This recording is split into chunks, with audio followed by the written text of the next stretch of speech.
Ukunta fossil ee 66 milyan jir ah ee laga helo Antarctica waxay bedeli kartaa waxa aan ka ognahay xamaaratada badda.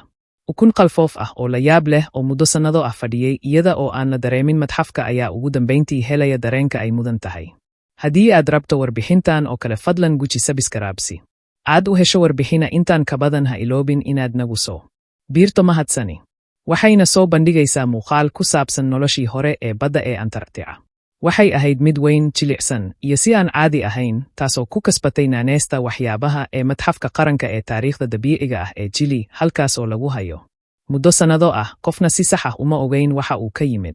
Laakiin hadda, saynisyahanadu waxay rumaysan yihiin inay u badan tahay inay ka tirsan tahay xamaaratada badda ee weyn, laga yaabee nooc ka mid ah qoratada badda ama abeesadii hore, oo noolaa in ka badan 66 milyan oo sano ka hor, intii lagu jiray dada dinosaurs. Ukunta lafobeelka, oo lagu qiyaasay inta u dhaxaysa 66 iyo 68 milyan oo sano, ayaa laga helay koox bileen ah isla aagga dhagaxa ah ee lafaha dinosaurka ee hore loo soo bandhigay. Waa mid weyn sidoo kale.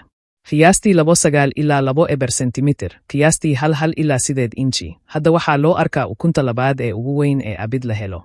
Kaliya ukunta shimbirtii maroodiga ee dabargoy ee Madagascar, oo ah nooc aad u weyn oo aan duulin, ayaa garaacday cabbirkeeda. Sida laga soo xigtay Lucas Legendre, paleontologist at the University of Texas, ukuntan cusub waa ukuntii ugu horeysay ee fossil ee Antarctica, iyo ukunta jilicsan ee ugu weyn ee abid la ogaado. Waxa uu intaa ku daray, waa la dheereeyey, burburay, oo leh lakabyo badan iyo laalaabyo dusha sare ah.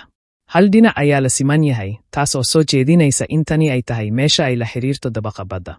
Qaaradaha oo dhan. Tan iyo markii ugu horeysay ee la kashifo, fossilka waxaa lagu hayaa madxafka qaranka ee taariikhda dabiiciga ah ee Chile. Muddo sannado ah, asalkiisu wuxuu ahaa qarsoodi.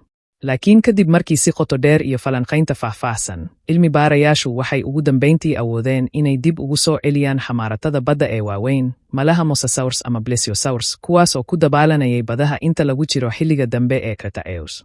Si kastaba ha ahaatee, helitaanka ukuntan fossil waxay soo jeedinaysaa si kale, taas oo muujinaysa in qaar ka mid ah makhluuqaadkan qadiimiga ah laga yaabo in ay dhaleen ukumo. Fiiro gaar ah, sawirada maqaalkan waxaa la sameeyey iyada oo la adeegsanayo canka ay waxaana loogu talagalay ujeedooyin sawireed oo keliya.